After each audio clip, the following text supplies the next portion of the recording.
Hey everybody, this is Tom from the Small Scale Life Podcast. Welcome to Wabasha, Minnesota. As you can see here, that water across the street is not supposed to be there.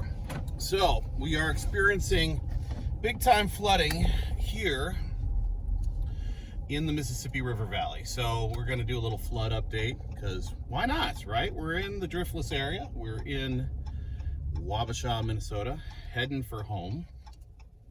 Had to get some fuel, and gas station was here. There's not much in Nelson, Wisconsin. So I'm gonna take you on the trip here. I've done this drive.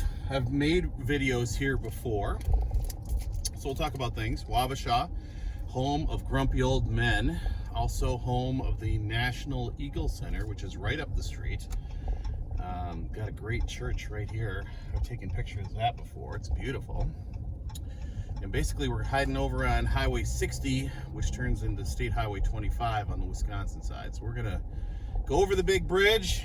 Again, more flooding over there. These ball fields are totally flooded out at the moment. And we're gonna go over the big bridge here. So hold on everybody, here we go. So, all right, up the bridge. Now, Wabasha is a great place to watch eagles in the winter. I mean, there's been 30, 40 eagles right across from the Eagle Center, which is super cool. This part of the Mississippi stays open, so naturally the eagles come here for food, right? For food. So you can see the river there. It's tough to know. All those trees over there are usually on a little strip of land, but you can see more as we get closer in here. Coming down the big bridge now. These are kind of the backwaters over here, and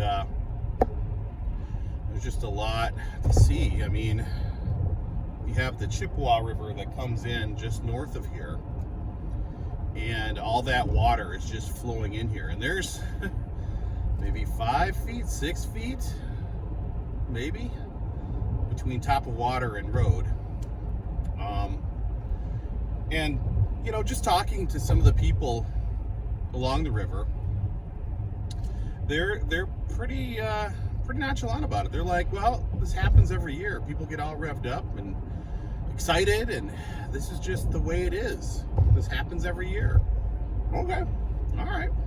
Up in Red Wing this morning, it was 15 and a half feet. Parts of the waterfront are underwater. Here we go. You can see the water here. Usually we're up quite a bit higher over the water, but it's right up here now. And it's rising. We had snow over the weekend, and we had like 2 or 3 inches down here with strong winds. It was crazy. You know, we had 80s last week, almost 90, I think, on one day. And then we had rain this morning. All that snow melted. Then we had rain. So there's been an infusion of water into the rivers as well. There's an eagle over on this tree right over here. You can kind of see him, that big dot over there.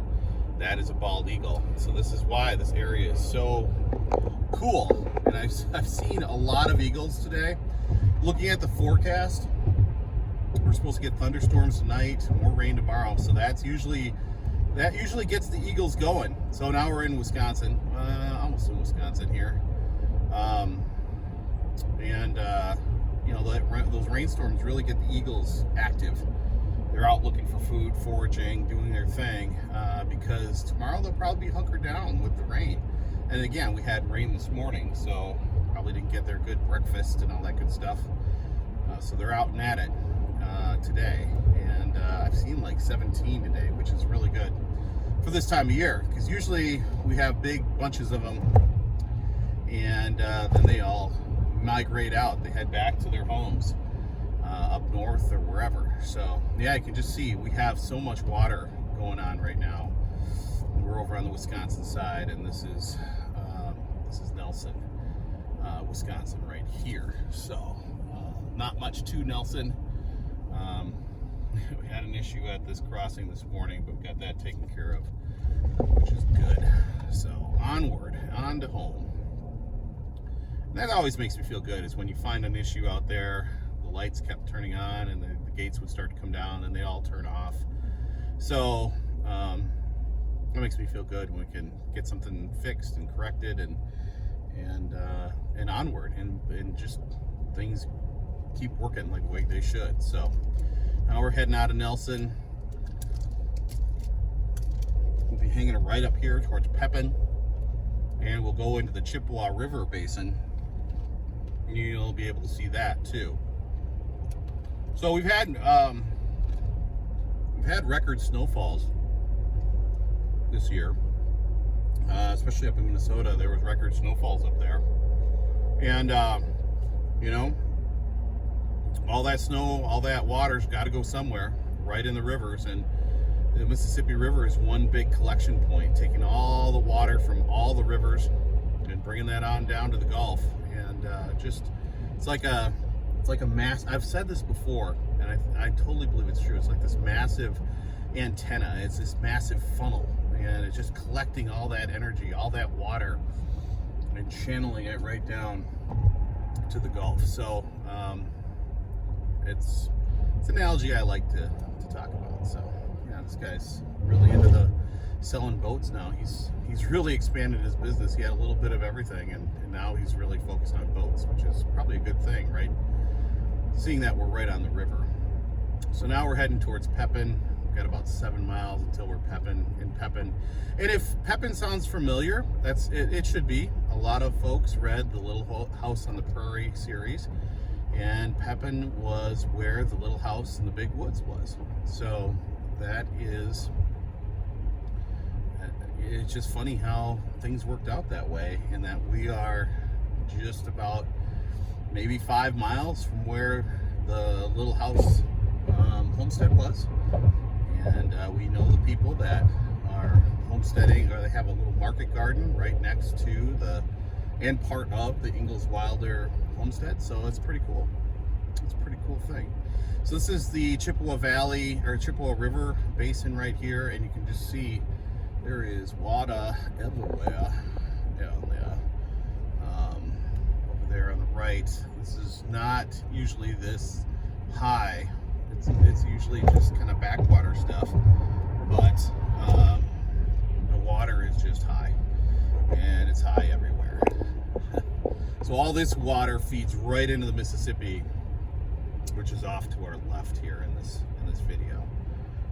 This is pretty much the delta coming over here. So yeah, it's just a lot of water, folks, and it's like, as this river goes south, it's going to pick up more and more and more water. So all you folks down in St. Louis, where I was last week, get ready. The water's coming your way. It'll probably take a week to get down there. That's what my boss was saying this morning. He was very familiar with it, since he lives in Missouri.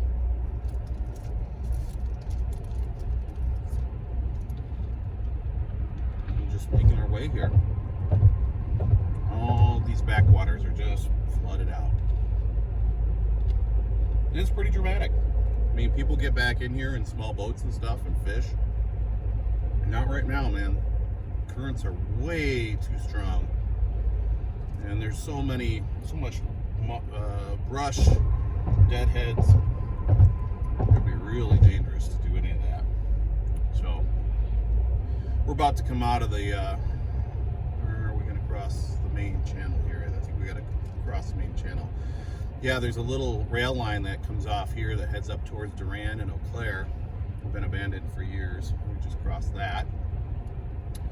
And let's see, I think, yeah, so we're going to cross the main channel of the Chippewa River right here. Oop. So kind of see what we're talking about.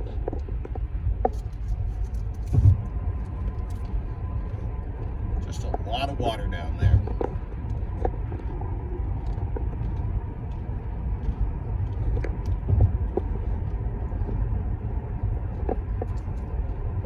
It's impressive. It's impressive. Last year we didn't have this kind of flooding, I don't think. It seemed to be a little bit of an off year, but the highest the Mississippi has gotten in Red Wing was like 20 feet, almost 21 feet. We're at 15.5 right now, maybe higher this afternoon after the rain and such.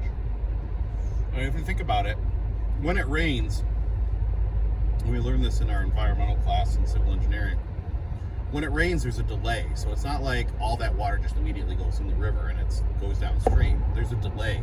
It seeps into the ground, gets into the creeks, gets into the brooks, that feeds into the river. So, 24 hours later, 36 hours later, 12 hours later, depending where you are, that water starts to come in and the water levels rise and they stay up and they keep rising. And so it's like a delayed reaction. And you think about how much water, look at your house and how much water comes off in a rainstorm just on your house. And think of like a whole region, a huge area, and all that water coming down, filtering through the soil, and then eventually ending up in the creeks, rivers, and rivers. So it's pretty amazing. Nature is amazing. It can be pretty destructive. It can create life and it can destroy it. The one good thing is all that silt and all that rich soil is being deposited in places, especially some of the farmland that's right on the river, will be deposited in there. And of course, putting all the fertilizers and all that kind of stuff, that's going to wash in too, so that's not great.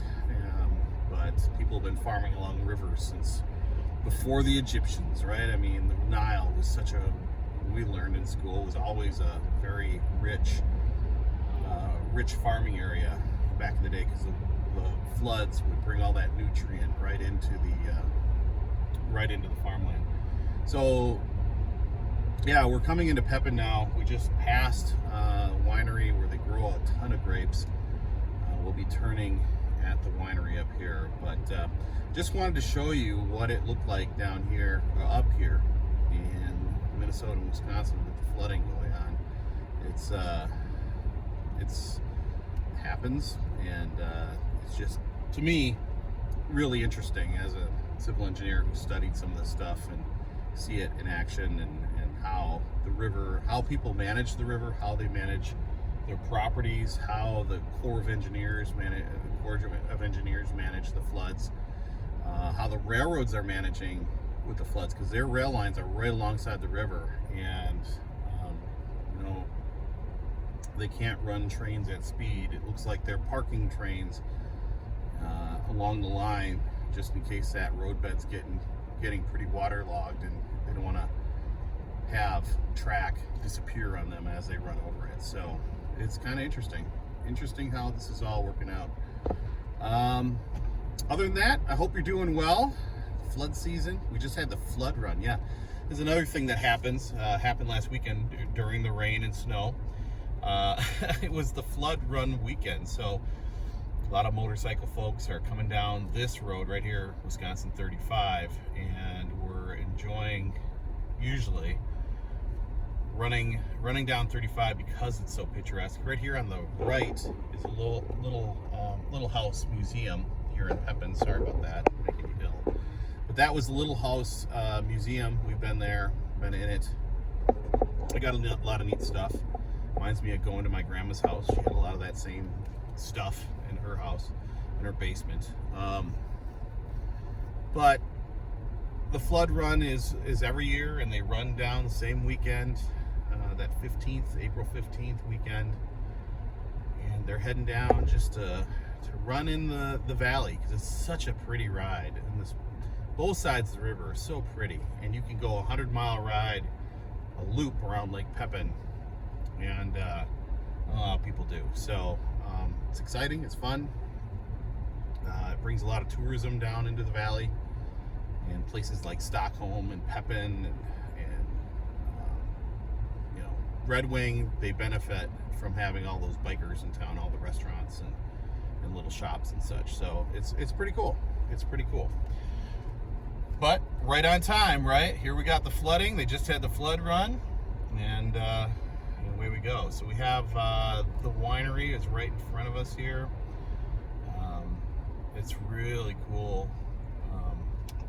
Really cool winery, Villa Bellizza. We've brought people here before, and it's a little slice of Tuscany in the Driftless. And we've even done, when Julie was doing weddings, we've done a couple weddings there. There was a big pavilion right there to the left, and we've set up weddings and everything there.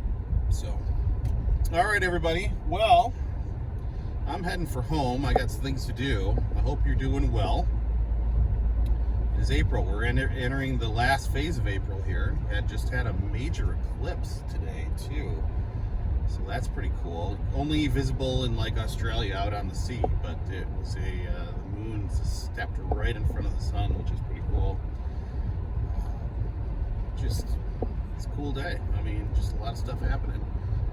This little field to my right through these trees, there were a ton of turkeys in there this morning, including some big toms. That was exciting. As a turkey hunter, I'm like, ooh, let's look at that for a while. But I got work to do, so I can't stay too long. So everybody, I hope you learn to grow, be a little better every day. Remember to simplify your life, get rid of the extra BS stuff, clutter, hang-ups, all that stuff. Get rid of it, and continue to learn, do, and grow, and be a little better every day. All right, everybody, this is Tom from Small Scale Life. Talk to you real soon. Take care, everybody.